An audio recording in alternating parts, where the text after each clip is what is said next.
Soyez le bienvenu, fidèles téléspectateurs. Vous êtes très nombreux. Merci à vous parce que vous étiez déjà en train d'appeler. Vous allez commencer quand? On est là avec mon invité. Vous êtes sur la chaîne de la maman nationale, la maman de la nation, maman Excellencia. Et c'est votre chaîne CSS Télévision, le reflet de tout un peuple. On est là pour vous servir dans le cadre de votre émission Rendez-vous du soir où nous invitons les hommes faits pour décrypter avec nous le grande ligne d'actualité. Comme annoncé, il est déjà ici avec nous. Lui s'appelle Monsieur Willy Makache. Il est professeur de droit constitutionnel à la faculté des droits à l'université de Kinshasa. Il est aussi secrétaire général, chef du parti, également vice-premier ministre honoraire du gouvernement Matata Ponyo, et il est également président du groupe parlementaire Palou et Alliés, Alliance CCI, député national réélu de la circonscription électorale des Gungu, province du Kwilu. Il est ici avec nous. Monsieur Willy Makache, soyez le bienvenu. Merci. Vous vous sentez à l'aise aujourd'hui appelé Willy Makache, ou vous regrettez parce que vous n'êtes plus au pouvoir? Je suis tout à fait à l'aise. C'est l'homme qui est appelé au pouvoir, ce n'est pas le pouvoir qui est l'homme. L'homme est appelé au pouvoir, mais ce n'est pas le pouvoir qui est l'homme. Vice-premier ministre dans le gouvernement de Matata, on reconnaît Matata comme l'homme de la bonne gouvernance. Êtes-vous convaincu réellement qu'il était l'homme de la bonne gouvernance? Moi, j'ai travaillé avec le Premier ministre Matata en tant que vice-premier ministre. J'étais parmi les 3 vice-premiers ministres. À moi, il a confié plus de 90% des fois l'intérim du gouvernement. Okay. J'ai travaillé avec lui. Entrer dans les détails de la bonne gouvernance, je ne vais pas entrer là-dedans, mais je vous dis que moi, quand j'ai travaillé avec lui, le travail était axé sur les résultats.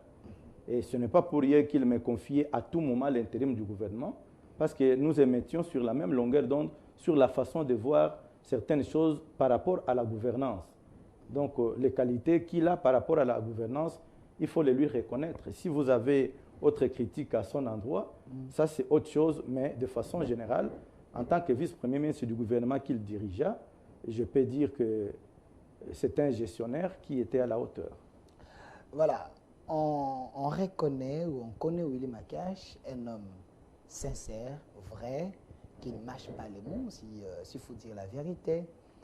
Si aujourd'hui Matata était l'homme de la bonne gouvernance, si aujourd'hui il faut partager ou soit accepter le bilan de Matata, vous en faites partie. Partager le bilan, j'ai dit que j'assumais l'intérim souvent, mais j'étais en même temps ministre d'un secteur. J'avais un département en charge. J'étais vice-premier ministre, ministre de l'Emploi, Travail et Prévoyance sociale. Okay. Donc, bilan à partager, je partagerai le bilan du secteur, du département qui était dans mes attributions. Et donc, c'est un bilan très heureux. Donc, si vous m'en donnez l'occasion, un jour ou maintenant, je pourrais bien vous le déballer. Vous dites avant et après moi, vous aurez la substance. L'histoire, ce n'est pas aussi une mauvaise chose. Je vous donne 2 ou 3 minutes parce que quand j'ai annoncé que j'allais vous recevoir, il y a autant de personnes qui m'ont envoyé des questions, la diaspora, tout le monde. Apparemment, vous êtes aimé par plusieurs personnes, mais une question de curiosité. Willy Makache, aujourd'hui député national, mais là quand même, il a travaillé comme ministre. Quoi retenir de votre passage à votre ministère là? Bon, en quelques minutes. En quelques minutes, je peux dire que vous ne m'avez pas demandé de me préparer au bilan, mais de façon, de façon laconique, okay. Je peux faire une petite excuse pour dire, je vous ai dit que le Premier ministre Matata me confia à plusieurs reprises l'intérim du gouvernement. Je n'étais pas le vice-premier ministre précédent pourtant. Il y avait mon aîné, le professeur... Je peux avoir la photo de Matata. Mon aîné, le professeur Évariste Bochab, qui était vice-premier ministre à l'Intérieur, qui était le précédent à nos dénominations. suivi de mon frère Thomas Louaka. J'étais le 3e vice-premier ministre à nom de dénomination. Mais c'est plutôt beaucoup plus à moi qu'il confia l'intérim à plusieurs reprises parce qu'il y avait une raison pour cela. Et donc, qu'est-ce que j'ai fait au ministère de l'Emploi, Travail et Prévoyance sociale? J'ai innové beaucoup. J'ai créé, par exemple, le programme emploi diplômé. Il n'y en a pas eu avant, il n'y en a pas après en vue. Programme emploi diplômé. Tous les jeunes, je commence par la jeunesse, par l'emploi là-bas, parce que c'est le social. En même temps que j'étais président de la commission socio-culturelle du gouvernement, sur les 3 commissions. Donc, j'ai présidé aux destinées de tous les ministères qui avaient dans leurs attributions la gestion de la société dans l'aspect beaucoup plus social. L'enseignement, la santé et tout le reste. Alors, là, l'emploi diplômé, c'est moi qui ai mis ça dans le pipe. Nous avions obtenu même le financement de la BAD de l'ordre de 10 millions de dollars qui étaient en vue. Et donc, nous avions dit que le gouvernement allait perpétuer ces programmes-là pour les jeunes diplômés qui partaient des universités, qui n'avaient pas encore d'expérience professionnelle. Ils devraient faire l'immersion professionnelle dans les entreprises partout par rapport à cette activité professionnelle. Et ils avaient une bourse de 600 dollars mensuels à chacun d'eux, dont les sociétés qui les recrutaient n'avaient pas besoin de les payer. C'est plutôt le gouvernement, avec cet appui budgétaire de la Banque africaine de développement, qui leur venait en aide avec une bourse HD de 600 dollars mensuels. Et vous voyez, vous pouvez demander même à Actuel Equity, qui était Procrédit, d'autres banques et beaucoup de firmes, venaient vers nous, passaient par l'ONEM pour demander cette main-d'œuvre qui leur était presque gratuite, mais prise en charge par le gouvernement avec immersion pour qu'en sortant de là, les jeunes n'avaient plus à répondre au manque d'expérience pour être embauchés par-ci, par-là. Et d'autres étaient directement embauchés par des firmes qui les recrutaient pour autant qu'ils présentaient leurs capacités professionnelles avérées. Et il y avait cela. Dans les domaines, et ça j'ai dit dans les domaines de l'emploi et de la jeunesse, nous avions également créé des emplois, parce que je suis allé répondre même à l'Assemblée nationale, pour donner les statistiques d'emploi dans chaque province, dans chaque secteur, par mois et par an. Et ça, c'est un programme que j'ai défendu au niveau du gouvernement, qui a été apprécié et qui avait... Donc, les statistiques étaient régulièrement présentées. Dans quel secteur l'emploi a été créé? Quels sont ces emplois-là? Quels sont les bénéficiaires de ces emplois? J'ai mis dans le pipe et en chemin la politique nationale de l'emploi. C'est moi qui avais fait faire des assises du SMIG. Aujourd'hui, si les Congolais peuvent parler du SMIG, il en reste l'application totale. C'est moi qui avais fait convoquer des assises, le Conseil national de travail, pour adopter le SMIG pour les Congolais. Il n'y en avait pas avant mon arrivée dans ces secteurs-là. Il y a eu cela. Aujourd'hui, il faut vérifier où en est-on par rapport à l'application. Vous avez la loi sur la sécurité sociale. Okay. Cependant que j'étais là, qu'elle a été pondue et qu'elle a été travaillée et discutée, votée au Parlement, publiée, et que c'est maintenant qu'elle commence ses effets, parce qu'avec les ordonnances du président de la République dans les entreprises et services publics, à la CNSS, la Caisse nationale de sécurité sociale, maintenant, il n'y a pas que l'État, mais c'est rotatif en termes de gestion. La direction générale, les conseils d'administration, vous avez les employeurs, vous avez les travailleurs, les employés, vous avez l'État. Aujourd'hui, le DG Charles Moudiaï, qui a été DGA que j'avais notifié à l'époque, est aujourd'hui élevé au rang de DG. Merci. Avec le conseil d'administration qui est dirigé par les syndicalistes. C'est la première fois, c'est le travail que nous avons fait. Donc si vous donnez l'occasion avec le temps, nous pourrons brosser largement. Merci, professeur Willy Makache. C'était juste un saut dans les passés pour identifier bien l'homme. Donc, vous affirmez qu'il y a vos empreintes. Si quelqu'un passe là-bas, il y a du Willy Makache. Alors, j'aimerais que M. Philémon, donnez-moi d'abord la photo de Antoine Gizenga. J'aimerais d'abord placer un mot. M. Willy Makache, Vous êtes secrétaire général, chef du parti. Que représente l'homme qui est ici derrière vous, pour vous? Merci. Vous avez dit secrétaire général chef du parti. Parti Lumumiste unifié. Il s'agit du PALU, bien entendu. Quand j'ai mis Kizenga, les gens. Mais tout à fait, vous avez bien raison. Donc, qu'est-ce que le patriarche Antoine Gizenga représente pour moi? Mais le patriarche Antoine Gizenga représente pour moi un père. Il est père à plusieurs égards.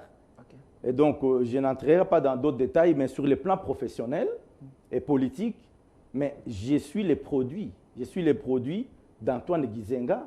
Et lorsqu'il revint au pays de son exil en 92, il nous trouva comme étudiants à l'université. Nous n'avions pas encore terminé en 92 lorsqu'il revint, mais nous étions déjà de la jeunesse du parti Lumumiste unifié avec Maman Thérèse Pakassa, d'heureuse mémoire, qui nous recruta à l'époque.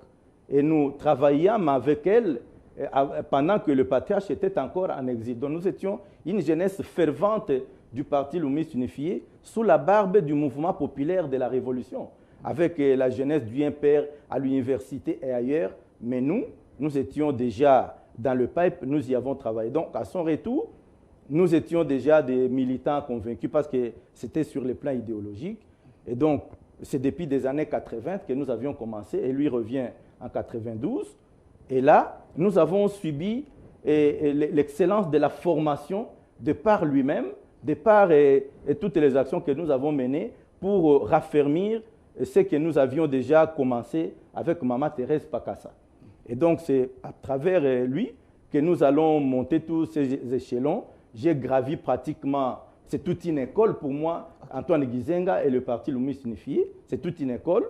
Alors, j'ai gravi tous les échelons du militant, de la base jusqu'au sommet du parti, parce qu'il me nomma lui-même secrétaire permanent et porte-parole du parti Lumumiste unifié, de la fonction qui est la deuxième après le chef du parti au PALU, qui est le gestionnaire au quotidien du parti. C'est de là que je suis parti également comme secrétaire permanent et porte-parole pour le gouvernement comme vice-premier ministre ayant réalisé ce qu'il avait honoré. Et tout ça, c'était avec ses empreintes. Alors, M. Willy Makashi, donnez-moi la photo de Mme Dorothée Kizenga.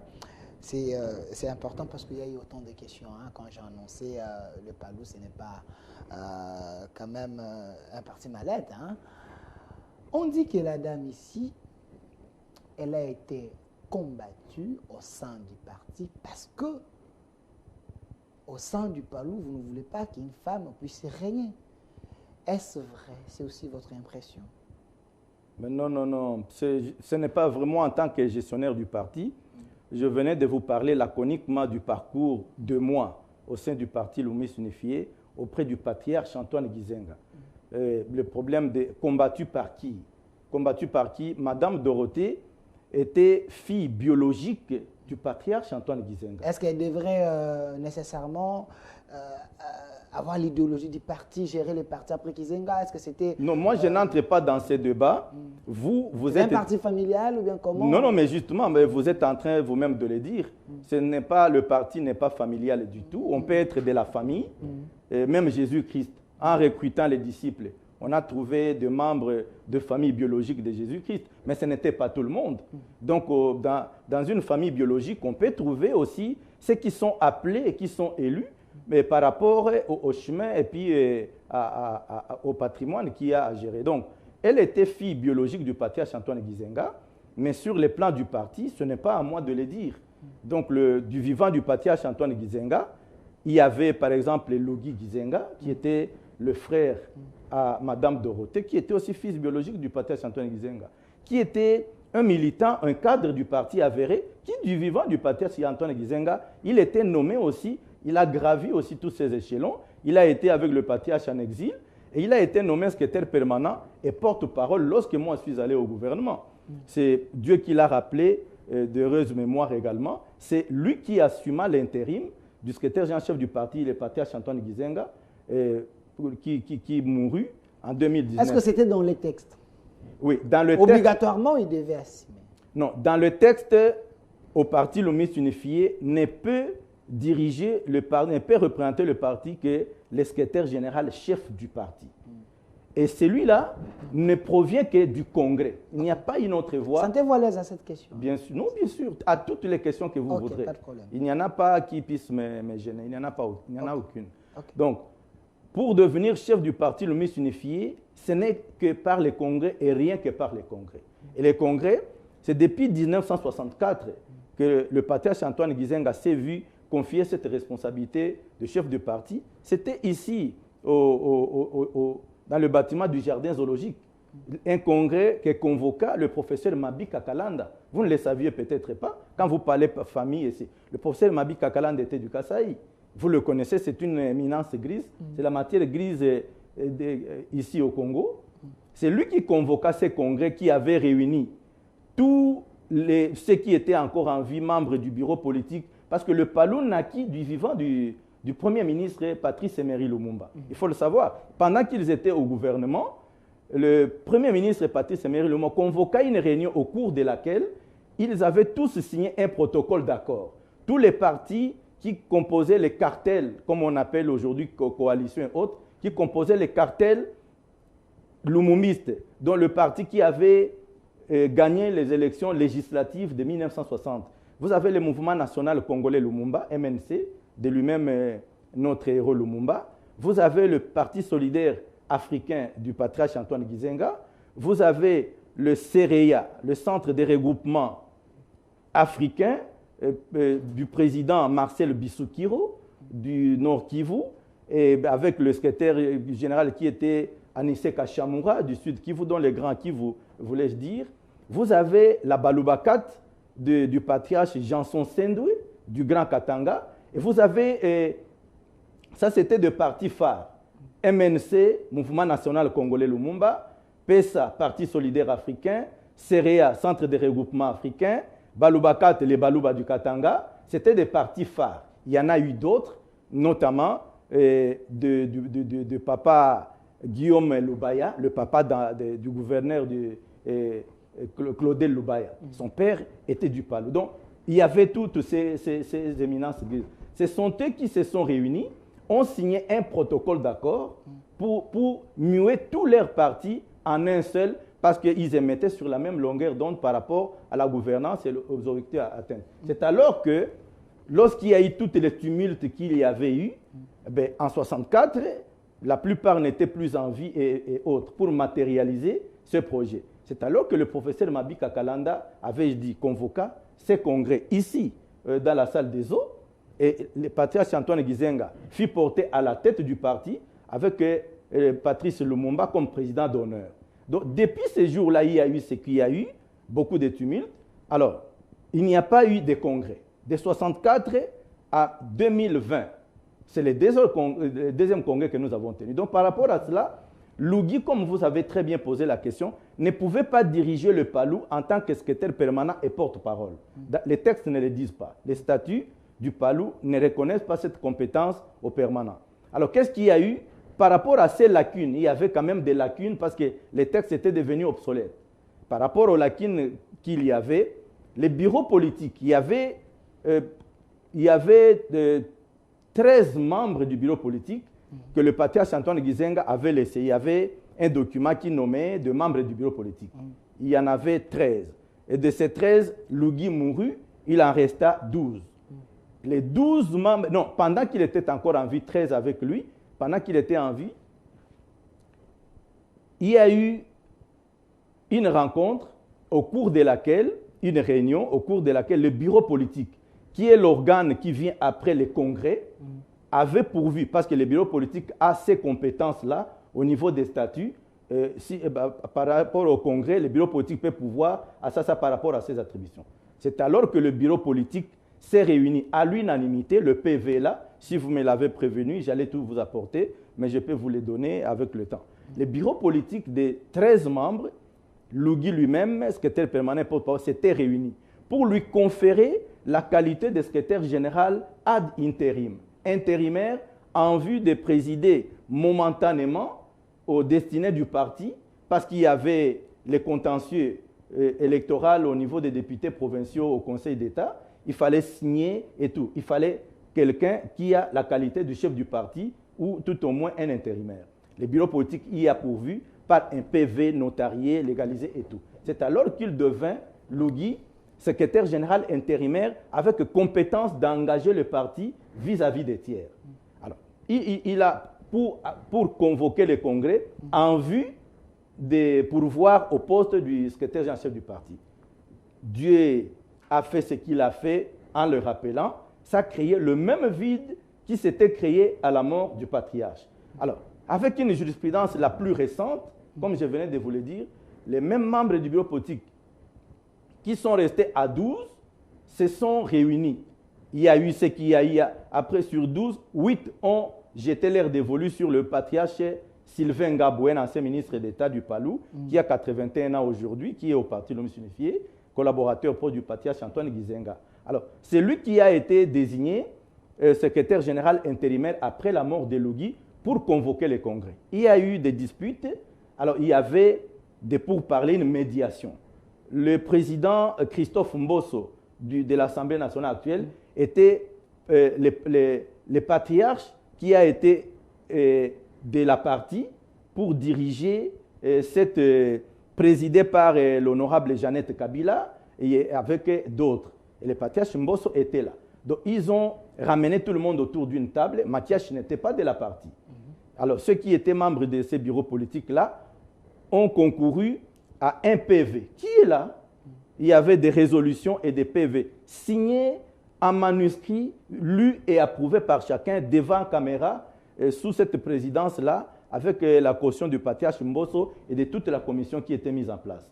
Alors, tout le monde était là. Et tous les 12 ont signé unanimement, une première. Jamais en République catholique du Congo, un parti n'est arrivé à un tel accord après dispute à 100%. Le patriarche Ngabou a été désigné secrétaire général intérimaire jusqu'au Congrès. C'est ce qui est mentionné dans le PV. Okay. Donc tout le monde lui a reconnu cette compétence pour engager le parti vis-à-vis des tiers jusqu'à la convocation du Congrès, lequel doit pourvoir au vide du secrétaire général chef du parti. C'est alors que Mouzé Ngabou convoqua les congrès de par ses attributions. Alors, lorsqu'il convoqua le congrès a eu lieu parce que le PV est là, le congrès a bel et bien eu lieu au centre catholique Nganda au mois de novembre 2020, au cours duquel le professeur William Akiachi a été porté à la tête du parti en succession du patriarche Antoine Gizenga. Donc, c'est le deuxième congrès du parti Lumumba unifié de 1964 à 2020. Merci professeur Willy Makache pour ces éclaircissements, espérant que les gens seront convaincus par rapport à ce que vous êtes en train de dire. Tous les documents sont là, on n'est pas convaincu par sa volonté. La conviction, c'est par la normalité. Je sais que vous êtes légaliste. Monsieur Philémon, donnez-moi la photo de Monsieur Mayobo, s'il vous plaît. Monsieur Mayobo, s'il vous plaît, donnez-moi la photo. Alors, Monsieur Willy Makache, l'homme qui est ici derrière moi, il vous reproche de plusieurs choses. Avant tout, j'aimerais savoir, reconnaissez-vous son combat au sein du parti? Est-ce un vrai lumumbiste? Bon, je ne suis pas venu sanctifier ou diaboliser, baptiser, débaptiser les saints et les non, ou les non-saints. Moi, je parlais du parti Lumumba unifié. Okay. Mayobo a été au parti Lumumba unifié. Il a rejoint le parti lorsque le patriarche est revenu de l'exil. C'est le professeur Gérard Gifuza qui les recruta avec Mbuta Muzito, Mayobo et quelques cadres qu'ils ont recrutés. Il a lutté au parti. Il n'a pas commencé au parti, il ne naquit pas au parti, mais il a adhéré au parti à un moment donné, donc déjà au retour du patriarche de l'exil. Et depuis cet instant-là, il a lutté au parti. Il a été membre du parti, cadre du parti. Il a assumé aussi la fonction du secrétaire permanent et porte-parole. Il assuma également la fonction du ministre près le Premier ministre et du patriarche Antoine Gizenga lui-même. Donc, il a été, en son temps, militant, membre, cadre du parti Lumumba unifié. Alors, la question que j'aimerais, parce qu'on est en train de préparer les élections, pour aller aux élections de 2023, est-ce ne pensez-vous pas qu'il est temps que le Palou soit réunifié? Est-ce une mission impossible pour vous comme secrétaire général, chef du parti. Non, non, la mission n'est pas impossible. Je l'avais dit au Congrès. Okay. Lorsque nous avons tenu notre Congrès, le discours du Congrès est là, en audio visuel, en écrit, physique, il y en a. Je l'avais dit. J'avais pastiché le Seigneur Jésus-Christ qui avait dit à ses disciples et à ses apôtres pour dire, avant d'aller en Samarie et ailleurs, pour prêcher, évangéliser, faire de toutes les nations des disciples, ramenez d'abord à la maison les Juifs en perdition, en vagabondage, en dérapage, en ignorance, tous les Juifs éparpillés, ramenez-les. Et alors, vous irez en Samarie et ailleurs. Je l'avais dit. Et je l'ai matérialisé dans l'exercice de mes fonctions du secrétaire général, chef du parti. Je l'ai matérialisé en signant un acte d'amnistie. J'ai amnistié tous les faits politiques, tous les faits comportementaux de ceux qui ont émis des opinions dans un sens comme dans l'autre, qui se sont évertués à ces... J'ai signé une amnistie qui est vulgarisée jusqu'à ce jour pour que tous ceux qui n'ont pas été frappés d'exclusion puissent regagner le parti, le mission. Donc, la mission n'est pas importante parce que nombreux, on peut vous donner la liste parce que nous ne faisons pas de l'exhibitionnisme, mais nombreux sont en train de rentrer. Le parti a pris du poids, a repris du poil de la bête. La machine a été mise en marche, elle est en marche, les contacts sont là. J'ai reçu plusieurs, même des anciens membres du bureau. Il y en a 4 des 12 anciens membres du bureau politique qui n'étaient plus là, mais qui ont mené des démarches pour le parti Lumumiste unifié est unifié. Quelqu'un m'a dit de l'autre côté du Palou que Willy Makache est rancunier, il ne s'ouvre pas aux autres. Vous êtes devant la caméra de la Maman Nationale. Si Mayobo vient vous voir, vous allez accepter qu'il rentre au parti et puis à son poste, ou soit retourner comme militant. Oui, voilà. Moi, je ne peux pas être rancunier et c'est tout le contraire.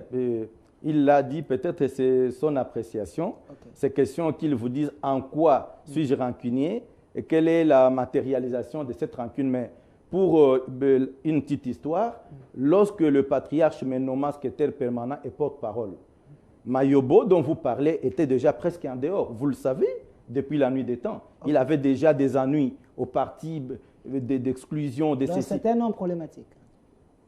Je suis en train de vous répondre. Okay. Prenez des éléments que je vous donne. Ce que j'ai dit ne vient pas de moi. Le patriarche était là, vous savez, les actes sont là. Et Mayobo avait déjà fait objet d'exclusion à l'époque. Il était presque en dehors. Il n'était plus en odeur de sainteté avec le patriarche ni avec le parti. On dit qu'il était diabolisé, hein, surtout.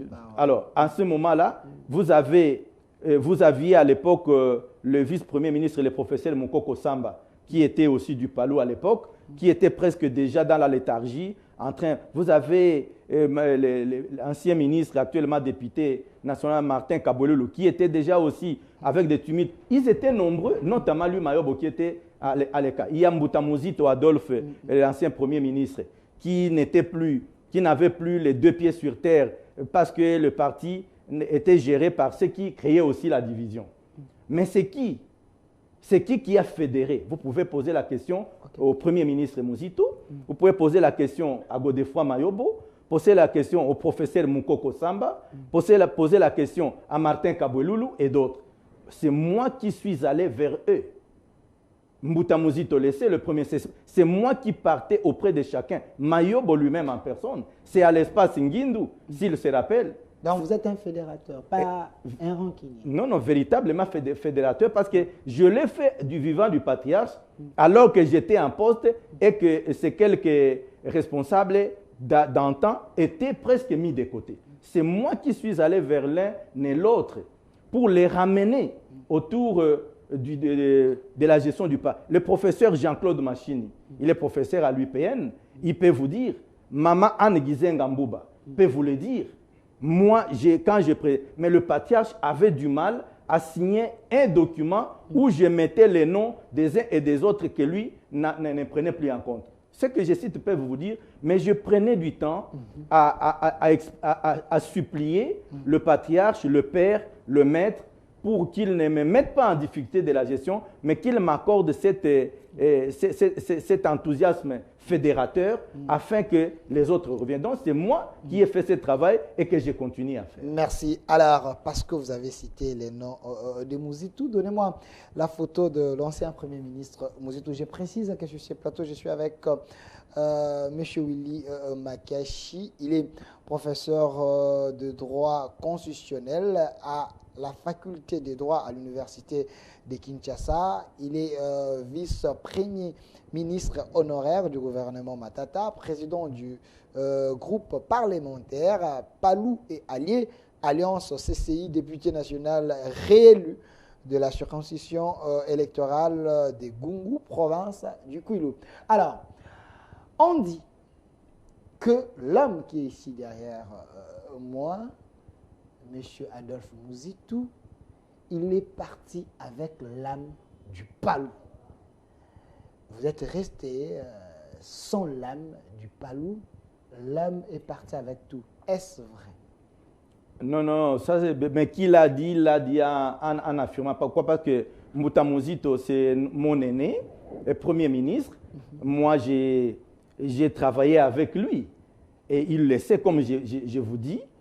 Alors, comment il peut pas? On ne peut partir avec l'âme. Il avait vu loin, hein? Il a quitté avant que le bateau puisse chavirer. Ben, c'est un responsable et il a pris ses responsabilités, comme vous le dites. Mais le Premier ministre Mouzito ne pouvait pas aller avec l'âme du Palou. Personne ne peut aller avec l'âme du Palou. Parce que pour aller avec l'âme, mais il faut être détenteur de l'âme. Mais lorsque Jésus-Christ est rentré, il a dit, je vous enverrai le Saint-Esprit parce qu'il ne peut venir que du ciel d'où il est venu et où il va. Mais personne ne pouvait emporter le Saint-Esprit. Le Saint-Esprit, il provient de qui? Il est d'où? Alors, le Premier ministre Mouzito a adhéré au Palou. Mais il a adhéré. Comment il pouvait aller avec l'âme? L'âme est là où il l'a trouvée. L'âme du Palou est restée. Pour preuve, nous sommes allés aux élections avec Mouta Mouzito, après la brouille entre lui et le patriarche Gizenga, lorsque lui a pris ses responsabilités en tant qu'homme d'État, il a pris ses responsabilités. Mais nous sommes allés aux élections, mais vous connaissez les résultats. Antoine Gizenga a fait réélire le Willy Makiachi et les autres. Mais Mouta Mouzito n'est pas allé avec l'âme.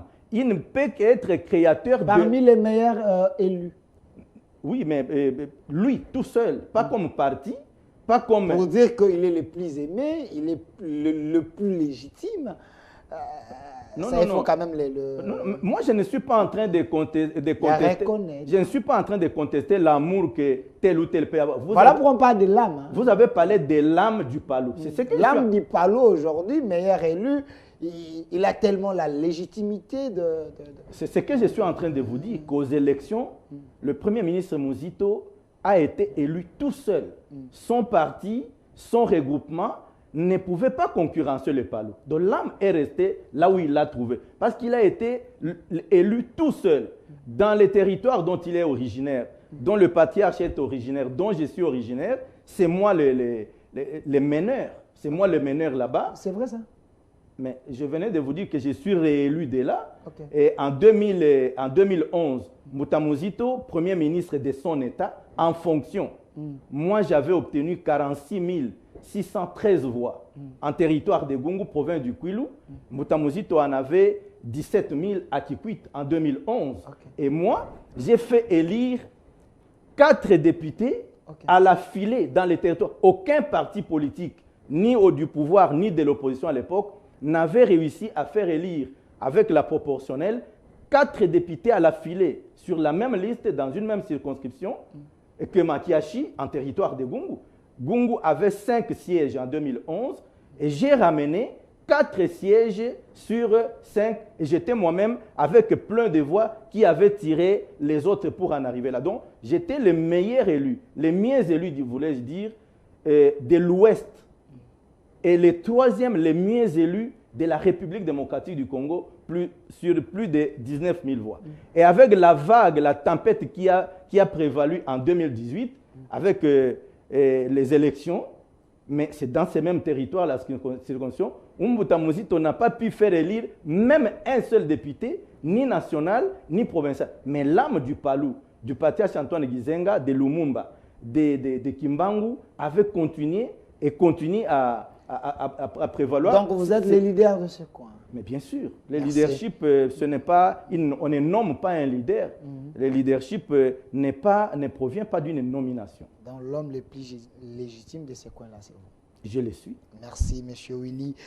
Makashi, avant de prendre un autre élément important, parce que vous étiez récemment à Madrid, on va essayer un peu d'en parler, mais j'aimerais, donnez-moi un peu la photo de la maman nationale, parce que sur ce plateau, je suis avec le prof Willy Makashi, il est secrétaire général, chef du parti lumumbiste unifié. Donnez-moi la photo de la maman nationale. Maman Denise Nyakero Tshisekedi, est-ce dans votre parti, vous êtes en train de promouvoir aussi la femme? Parce que la maman que vous voyez derrière vous, maman Excellencia, elle booste les filles d'aller étudier ailleurs, d'avoir un bagage, un jour, d'être utile dans la société. Mais dans vos partis, vous devez également promouvoir les filles, les femmes. Est-ce que vous le faites? Nous le faisons. Nous sommes très heureux du gabarit de la première dame, de Maman Denise Nyakero. Tout ce qu'elle a mis en place, la bourse Excellencia, les combats acharnés qu'elle mène pour la priorisation de la femme. Et ça, vous savez, depuis la nuit des temps, depuis même la création de l'être humain sur la terre, si je peux le dire, vous voyez la place que la femme occupa. Et lorsque vous laissez la femme être fragilisée, mais finalement, elle amène la fragilisation dans la société. En revanche, lorsque vous encadrez, vous reconnaissez, vous priorisez la femme, et si par elle, le péché ne peut pas entrer, le déboire ne peut pas entrer, et donc c'est difficile que ça passe par ailleurs. C'est alors que vous avez vu que le péché est entré par la femme, par la maman, par Ève que le péché est entré. Mais également, pour la rémission de ces péchés, pour la grâce de nous tous, par Jésus, c'est par une femme, la Vierge Marie, que naquit le Seigneur Jésus-Christ, pour la délivrance totale de tout être humain qui s'inscrit dans cette optique-là. Nous avons été pardonnés, tous nos péchés ont été remis par la femme. Et donc, vous voyez, lorsque les disciples vont vers elle, c'est elle qui dit « Allez, faites ce qu'il vous dira ». C'est la femme qui donne des directives. Maria donna des directives aux disciples pour dire « Allez auprès du Seigneur, faites ce qu'il vous dira ». La maman conseille, elle oriente. Et donc, ceci est de très grande importance. C'est la maman qui découvre en premier lieu que Jésus-Christ est ressuscité. Tous les disciples, même Pierre, sur cette pierre, je bâtirai mon église. Mais il vint après. C'est d'abord une maman qui découvre, qui informe. Le Seigneur, c'est à elle que parla l'ange.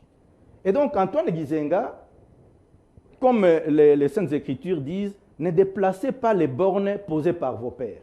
Nous sommes sur la ligne. Comme Dieu a dit à Josué, tu suivras les prescrits de mon serviteur, ne t'en détourne ni à gauche ni à droite. Tu vas droit, mon serviteur Moïse. Je serai avec toi comme j'étais avec. Nous ne pouvons pas déroger à la règle, la considération de la femme. Antoine Gizenga, lorsqu'il arriva à Stanleyville en 60, après le départ de Léopoldville où il y a eu le coup d'État de ce temps-là, lorsqu'il arriva à Stanleyville, les photos sont là, on peut vous les apporter, tout est là, les archives. Ce sont les mamans qui l'ont accueilli. Et c'est là où, quand vous parlez de Madame Dorothée, sa première fille, mais c'est de là que naquit Dorothée. Le Libala est parti de là. Et lorsqu'il est là, arrivé là, ce sont les mamans qui sont venues l'accueillir. Ils ne connaissaient pas Stanleyville. On connaissait que c'est notre chef avec Lumumba et tout, parce que c'était le fief des nationalistes de Lumumba. Alors, ce sont les mamans qui sont allées l'accueillir, qui l'ont encadré. Et vous pouvez lire ça dans son ouvrage « Ma vie et mes luttes ».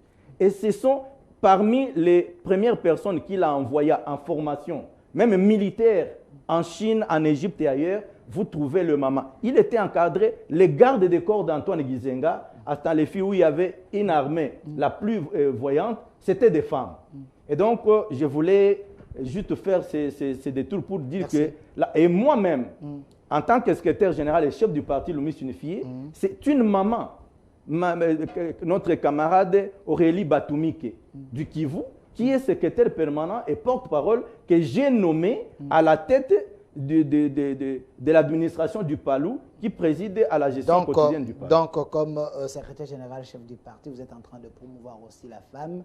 La femme n'est pas chosifiée au sein du PALU. Il n'y a pas de promotion canapé, je pense. Non, mais même alors, même parmi les mandataires d'entreprises dont le président de la République, chef de l'État, nous a fait l'honneur en reconnaissance du patrimoine et du patriarche Antoine Gizenga, parmi les candidats que nous avons présentés, le chef de l'État a ponctionné dans cet esprit qu'il a. Il a aussi trouvé, nous avons des mandataires dans des directions générales, Madame Georgine Madiko, élue de Kikwit, qui a déjà été deuxième vice-présidente de l'Assemblée nationale sous le patriarche Antoine Gizenga. Elle est aujourd'hui directeur général adjointe à l'ARSP, l'autorité de régulation de la sous-traitance dans le secteur privé. Merci au président de la République. Donc, on peut noter que M. Willy Makache... Et elle-même, Mme Aurélie Batumike, parmi les mandataires, elle est aussi administrateur à la SNEL parmi les ordonnances du mois d'octobre. Donc, on peut vous en citer comme ça. Il y en a légion. Les mamans au PALU sont au point parce que le PALU a une dynamique de mamans qu'on appelle femmes guides nationalistes. Et donc, on peut vous en parler et vous pouvez même vous en imprégner pour la société. Merci. On peut noter que le professeur Willy Makache, à la tête du parti, vous n'êtes pas en train de chosifier la femme a sa place au sein du PALU, parti lumumbiste unifié. Alors, rentrons du côté de la réalisation parce que on a vu les images, vous étiez récemment en Espagne, à Madrid, mais ce qui était un peu curieux, c'est qu'il n'y avait que deux partis politiques de la RDC.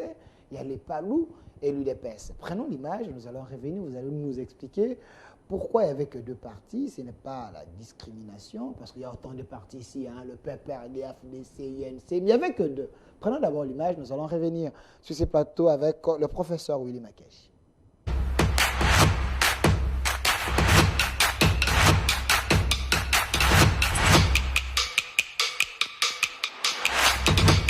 De la RDC, l'orateur du 26e congrès de l'Internationale socialiste formule une batterie de recommandations à l'organisation. Pendant ces temps, notre pays est empêché de se défendre contre ses agresseurs. Un régime de notification, achat d'armes, nous est imposé par les Nations Unies qui en même temps reconnaissent que les mouvements terroristes M23 soutenus par le Rwanda disposent des armes plus sophistiquées que celles détenues par la mission de paix des Nations Unies en République démocratique du Congo, la MONUSCO en sigle. La question que nous nous posons est celle de savoir par quel mécanisme les M23, un mouvement terroriste, du reste sanctionné par l'ONU, se procure-t-il ces armes alors que mon pays, un État souverain, est soumis à un régime de restriction? Pour les peuples congolais, cette obligation de notification imposée à notre pays n'est qu'un embargo qui ne dit pas son nom. C'est ainsi que, du haut de cette tribune, Union pour la démocratie et le progrès social en appelle davantage à un élan de solidarité de la grande famille socialiste ici réunie au 26e congrès ici à Madrid afin d'exiger au gouvernement rwandais de retirer ses troupes du M23 du territoire congolais et d'obtenir la cessation de l'agression de notre pays par son armée. 2. D'obtenir sans condition la fin des violences exercées contre le peuple congolais par des différents groupes armés, souvent soutenus par des puissances occultes dans la partie est de notre pays. 3. D'apporter un soutien diplomatique au combat de son Excellence Monsieur le Président de la République démocratique du Congo et l'ensemble de son gouvernement dans la lutte qu'il mène pour l'instauration d'une paix durable, non seulement dans les pays, mais aussi dans la sous-région des Grands Lacs. 4. De solliciter auprès des Nations Unies la levée immédiate du régime de notification d'achat d'armes imposées à notre pays. En apportant ce soutien au peuple congolais en détresse, notre organisation démontrera la face de l'humanité qu'elle est déterminée à œuvrer pour l'éclosion d'un monde où des valeurs de paix et de démocratie sont défendues et protégées. Thank you very much, Comrade Abuya. We move to Mali, Adema. Comrade Mustafa Diko.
De retour sur ces plateaux, je suis avec Monsieur Willy Makashi. Il est professeur de droit constitutionnel à la faculté des droits à l'université de Kinshasa. Il est également secrétaire général, chef du parti Lumumbiste Unifié, PALU. Il est aussi vice-premier ministre honoraire du gouvernement Matata, président du groupe parlementaire PALU et Alliés, Alliance CCI, député national et réélu de la circonscription électorale des Gungu, province du Kwilu. Il est ici avec nous. Professeur Willy Makashi, on a suivi l'élément, on vous a vu avec l'UDPS, le vrai mariage. C'était quoi, pour quel objectif? Ben, c'était quoi, pour quel objectif? Nous étions là à l'Internationale socialiste. C'est une organisation idéologique internationale. C'est une organisation internationale où il y a tous les autres pays du monde, mais dans cet aspect-là, qui aspire à cette et qui pratique l'idéologie socialiste à travers l'humanité tout entière. États-Unis, Europe, Asie, Océanie et Afrique, partout. Et là, en République démocratique du Congo, parce qu'ils sont très rigoureux dans la sélection. L'Internationale socialiste est très, très rigoureuse en matière de sélection. Donc, il faut introduire les dossiers, comme vous voulez faire partie de toute autre organisation, et surtout internationale, il y a des critères pour y accéder. Et donc, chaque parti politique, à travers tel pays, peut introduire sa demande pour l'adhésion. Et donc, c'est du vivant du patriarche Antoine Gizenga, alors que le professeur Willy Makashi fut secrétaire permanent et porte-parole du patriarche Antoine Gizenga, que les dossiers a été concoctés. Donc, à la demande et sur ordre du patriarche Gizenga, il m'a lancé sur cette piste-là pour solliciter. Il sollicita, sous mon suivi, notre intégration au sein de l'Internationale socialiste. C'est alors que notre dossier avait été traité par rapport aux critères. Le PALU avait rempli les critères, l'UDPS était là, le PALU aussi est là. Donc, nous sommes à deux partis politiques en République démocratique du Congo ayant été acceptés depuis... Monsieur Philemon, donnez-moi l'image là derrière ici. Depuis des années, nous faisons membre. Mais d'autres partis aussi en République démocratique du Congo avaient déjà adressé leurs demandes à l'Internationale socialiste. Les dossiers sont dans les pipes par rapport aux critères. Mais lorsque vous avez des partis de votre pays déjà membres, pour que vous puissiez être accepté, entre autres critères, il faut aussi le parrainage des partis déjà membres. Et donc là, nous sommes allés au 26e congrès de l'Internationale socialiste qui devrait pourvoir aux dirigeants à l'avènement des dirigeants, des présidents de l'Internationale socialiste et secrétaire général. Parce qu'il y avait son Excellence Luis Ayala, il est de la nationalité chilienne. C'est lui qui a présidé avec brio l'Internationale socialiste comme secrétaire général avec le président qui était là. Et là, il y avait des candidats. Le premier ministre espagnol, Pedro Sánchez, il est président du Parti socialiste des ouvriers espagnols. Okay. C'est le premier ministre en fonction. Alors, c'est lui qui était candidat. Nous avons Madame Benedicta, de nationalité ghanéenne, qui était aussi candidate au poste de secrétaire général à l'Internationale socialiste. C'était un congrès. Et au cours de ce congrès, nous avons obtenu, nous avons fait élire à l'unanimité, et les autres candidatures s'étaient désistées. Donc, les candidatures, nous, les socialistes, nous n'allons pas en dispute. Les socialistes sérieux s'entendent et présentent une bonne image au devant de la scène. Donc, le premier ministre espagnol, Pedro, était élu président de l'Internationale socialiste pour les mandats qui viennent, ce 4 ans, une fois renouvelable. Et madame, le camarade Benedicta, était élu secrétaire général, succédant au secrétaire général Luis Ayala.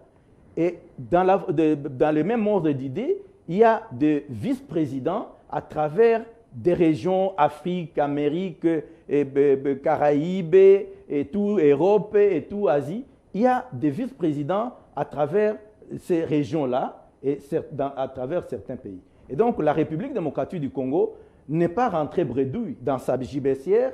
Nous avons ramené aussi un poste de vice-président que nous avons obtenu par élection, s'il vous plaît, et d'un vice-président de l'Internationale socialiste. Ils sont à un certain nombre qui forment le présidium. Donc le présidium est là le président, le secrétaire général, ainsi que des vice-présidents. Et donc la République démocratique du Congo s'est vue arracher un poste de vice-président dont le camarade Augustin Kabouya était bénéficiaire, c'est lui qui a été plébiscité. Et donc nous avons obtenu ces postes-là. Nous concourons maintenant. Nous sommes au présidium de l'Internationale socialiste comme République démocratique du Congo à travers la personne du secrétaire général Kabouya. Et aussi, nous avons obtenu de là la condamnation à l'unanimité. Lecture avait été faite, le discours, le message, la condamnation du régime rwandais, du président Paul Kagame, par rapport à toutes les velléités de seigneurie, de guerre, de tourments et de toutes les agressions et tous les actes donc gauche qui se posent là. Donc, nous avons obtenu aussi la condamnation de ces comportements du régime rwandais par le président Paul Kagame. Donc, la voix du parti lumumbiste unifié a été entendue parce que vous étiez là, ensemble avec l'UDPS. Parce que vous parlez du régime de Paul Kagame. J'aimerais que vous puissiez me donner l'image où il y a les soldats parlons-en. Monsieur Willy Makash, je précise que vous êtes secrétaire général, chef du parti lumumbiste unifié. Alors, la RDC, le régime Tshisekedi,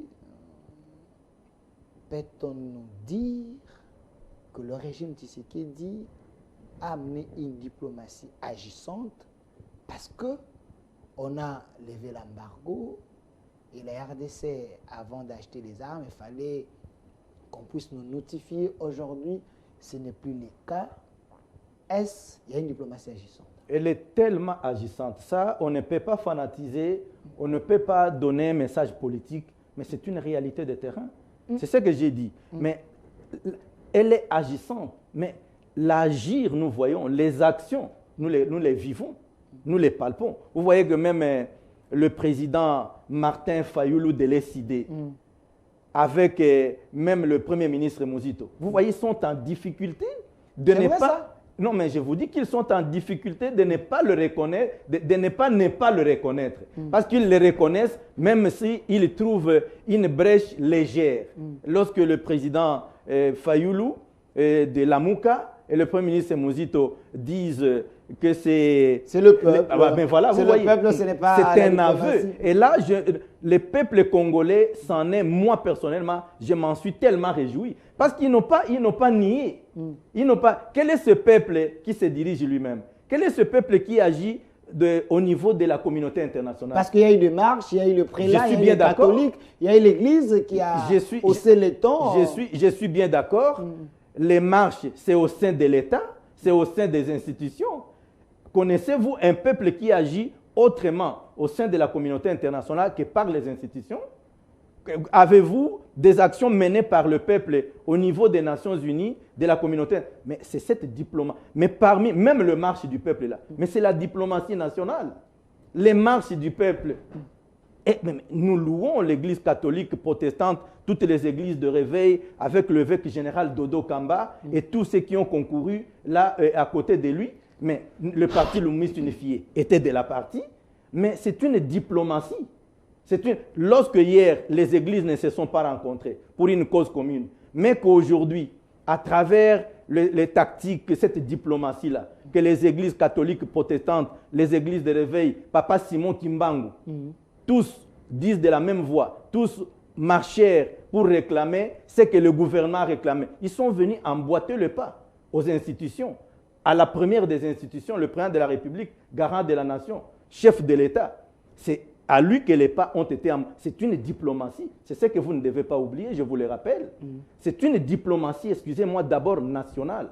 La diplomatie a été parlementaire. Le président Mbosso ne va pas par-ci, par-là, dans toutes les organisations, pour rentrer bredouille. Partout où le président de l'Assemblée nationale, Christophe Mbosso, est parti, en tant qu'un vieux singe à qui on ne peut pas apprendre à gesticuler, il ne rentre jamais bredouille dans sa gibecière.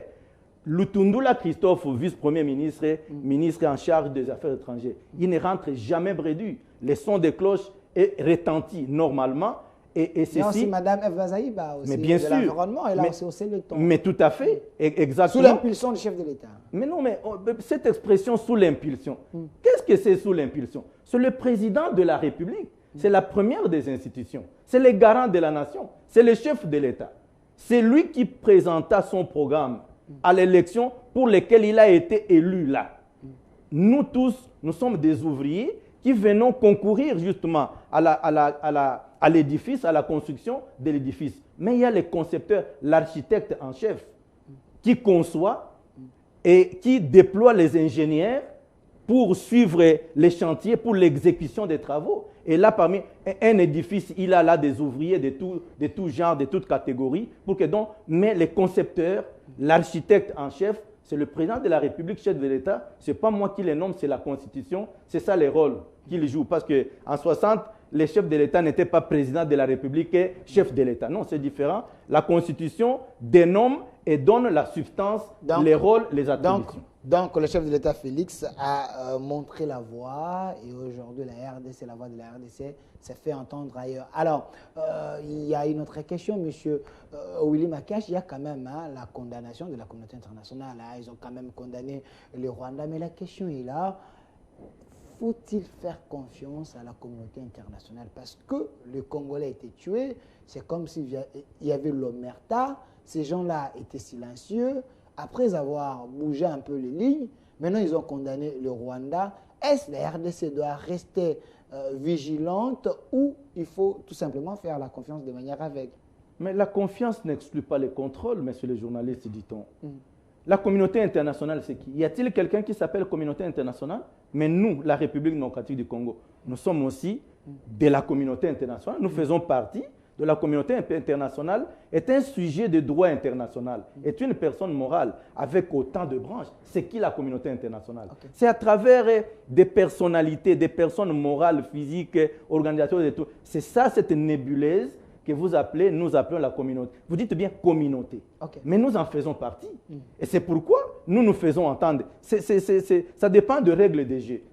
Les intérêts tels qu'ils se jouent. La communauté internationale n'est pas une personne physique qui a une seule opinion. C'est une nébuleuse au sein de laquelle les opinions divergent. Je vous dis même à Madrid, au sein de l'international socialiste. C'était la communauté internationale.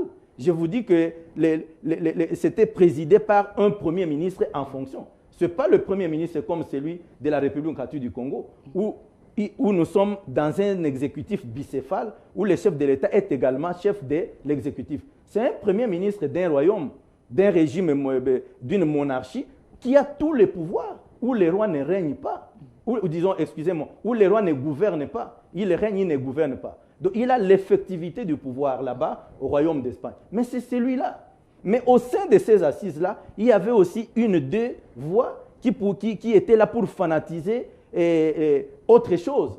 Mais l'ensemble de la communauté internationale réunie là, parce que il y a eu des interventions de présidents brésiliens réélus, Lula da Silva, notre camarade, il y avait notre camarade Cyril Ramaphosa et notre camarade, notre vieux João Lourenço et d'autres qui sont intervenus. Donc là, l'international socialiste, c'est aussi la...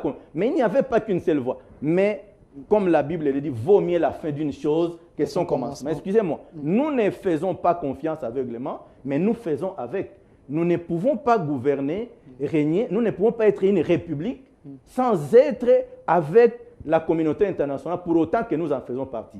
Les problèmes, autant qu'il y en a à travers la communauté internationale, comme autant qu'il y en a en République démocratique du Congo, lorsque on a dit Fayulu a dit, et tel a dit, ce n'est pas la communauté internationale, c'est la communauté nationale. Il y a des divergences, mais il faut les aplanir. Vaut mieux la fin d'une chose. Merci. On me fait signe, vraiment, on est à la fin. Il y a tellement de questions importantes, mais terminons par cette question. La CENI, parlons-en parce qu'il faut aller aux élections. Parlons-en. Monsieur Willy Makache, est-ce le chef de l'État qui veut être réélu? Il peut compter sur vous, les palous, sur terrain, parce que bientôt, là, il y a l'enrôlement. Est-ce le palou peut rassurer le chef de l'État sur le plan de la mobilisation et d'apporter un plus, parce que le chef devra avoir sa majorité. Vous avez suivi ces spectacles désolants, de 2 ans gaspillés. Est-ce que le palou peut apporter quelque chose? Le palou doit apporter quelque chose. Le palou, c'est le socle de la République démocratique du Congo. Okay. Le président de la République, Félix Tshisekedi, est un homme inspiré. Il est de ceux aujourd'hui que la divinité inspire et inspirera pour reconnaître c'est quoi le palou, qui au palou, pourquoi le palou. Mais vous savez, mais lorsque le président aura été inspiré, il l'est déjà parce qu'il pose des actes. Il le sera davantage parce qu'il est entouré par les hommes de Dieu.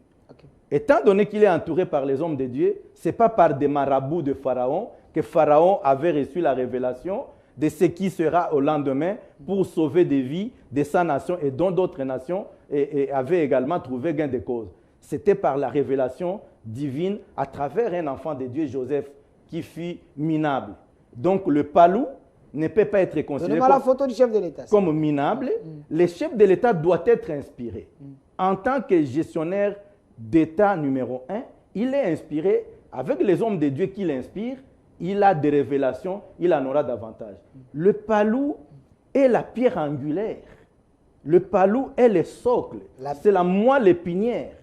La pièce maîtresse. Bien entendu. Mais je vous ai laconiquement dit ici d'où vient le palou. Je vous ai dit le palou naît de la cendre du mouvement national congolais Lumumba, du Parti solidaire africain Gizenga, du Serea Bisukiro Kashamura, Balubaka Tsendo. C'est toutes les provinces réunies avec la première crème nationale et nationaliste d'avant 60 qui avait conquis le pouvoir, qui l'avait exercé. Un pouvoir dont légitimité avait été évincée. Aujourd'hui, nous avons été à la quête de la légitimité. Donc le palou, à tout moment, n'a joué que des rôles déterminants. Excusez-moi, le président de la République aujourd'hui, il est mieux placé pour savoir ce que l'UDPS a subi. Le président de la République sait comment le Premier ministre Tshibala a été ponctionné, le Premier ministre Sebadi Banga et l'ancien secrétaire général Mavungu, des grands gabarits comme notre grand frère Valentin Moubake. Ce n'était pas des menus frétins. Mais l'âme dont vous avez parlé là, l'âme de l'UDPS n'était jamais partie avec personne. Merci. Autant que l'âme du palou reste avec les co-héritiers. Le président de la République doit compter Regardez, l'UDPS avait été brimé, minimisé.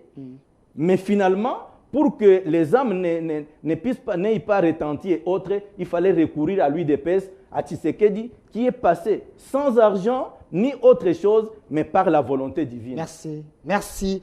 Monsieur Willy Makache, vous êtes professeur de droit constitutionnel à la faculté de droit à l'université de Kinshasa. Willy Makache est aussi secrétaire général, chef du parti Lumumbiste unifié, vice-premier ministre honoraire du gouvernement Matata Ponyo. Vous êtes aussi président du groupe parlementaire Palou et Alliés, Alliance CCI, député national, réélu de la circonscription électorale des Gungu, province du Kwilu. Merci d'avoir répondu à notre invitation. On a décrypté les grandes lignes d'actualité. Merci également à vous et à une très belle réalisation de M. Philémon. Restez fidèles sur la chaîne de la maman nationale, la maman de la nation. Au revoir.